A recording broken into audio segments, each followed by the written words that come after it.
নমস্কার বন্ধুরা, ভিলেজ ফুডে আপনাদের সকলকে স্বাগত জানাই। আজ আবারও চলে এলাম নতুন এক রেসিপি নিয়ে।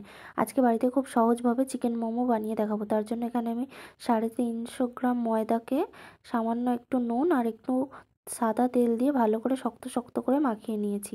এবার পুরটা বানিয়ে নেব। তার জন্য এখানে আমি কিছুটা মাংস নিয়ে নিয়েছি 300 গ্রামের মতো।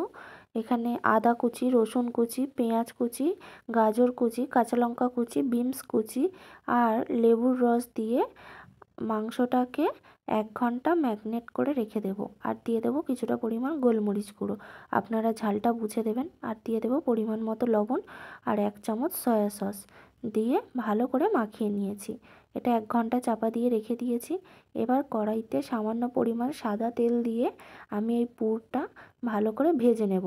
আপনারা এই পুরটা ডাইরেক্ট মোমোর ভেতরেও দিতে পারেন, তবে আমি মনে করি একটু কষিয়ে নেওয়াই ভালো। এবার ওপর থেকে নামানোর আগে ধনেপাতা ছড়িয়ে দেব। দেখুন আমার এখানে ময়দাটাও বেশ ভালো নরম হয়ে গেছে। 1/2 ঘন্টা চাপা দিয়ে রেখে দিয়েছিলাম। এবার ময়দাটা আমি তেল দিয়ে বেলবো না, ময়দা গুঁড়ো দিয়েই বেলবো। দেখুন যতটা পাতলা করে বেলা যাবে ততটা খেতে সুস্বাদু হবে। এরকম আমি একটা খাম নিয়ে নিয়েছি। আপনারা হাতেও বিভিন্ন রকম শেপ দিতে পারেন, তবে এটাতে খুব তাড়াতাড়ি হবে।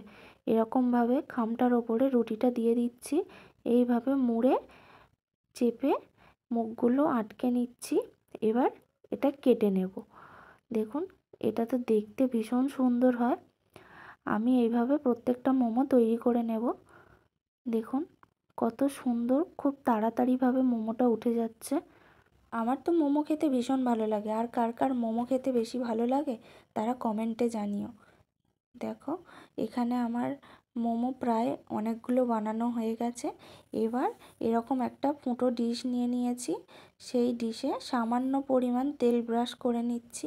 এবার আমি ইডলি স্ট্যান্ডে কিছুটা পরিমাণ জল ভালো করে ফুটিয়ে নিয়েছি। তার উপরে এই ফুটো ডিশটা বসিয়ে দিয়ে ঢাকনা বন্ধ করে দিলাম। 5 মিনিট হাই ফ্লেমে ফোটার পর দেখো এই মোমোগুলো খেতে তো ভীষণ সুন্দর হয়েছে। আপনারাও বাড়িতে বানিয়ে দেখুন, আপনাদেরটা কেমন হয় কমেন্টে জানাতে ভুলবেন না। যাওয়ার আগে একটি লাইক করে দেবেন, চ্যানেলে নতুন হয়ে থাকলে চ্যানেলটি সাবস্ক্রাইব করে দেবেন, ফেসবুক থেকে দেখলে পেজটি ফলো করে দেবেন। আজকের মতো এখানে শেষ করলাম, দেখা হবে নতুন ভিডিও নিয়ে।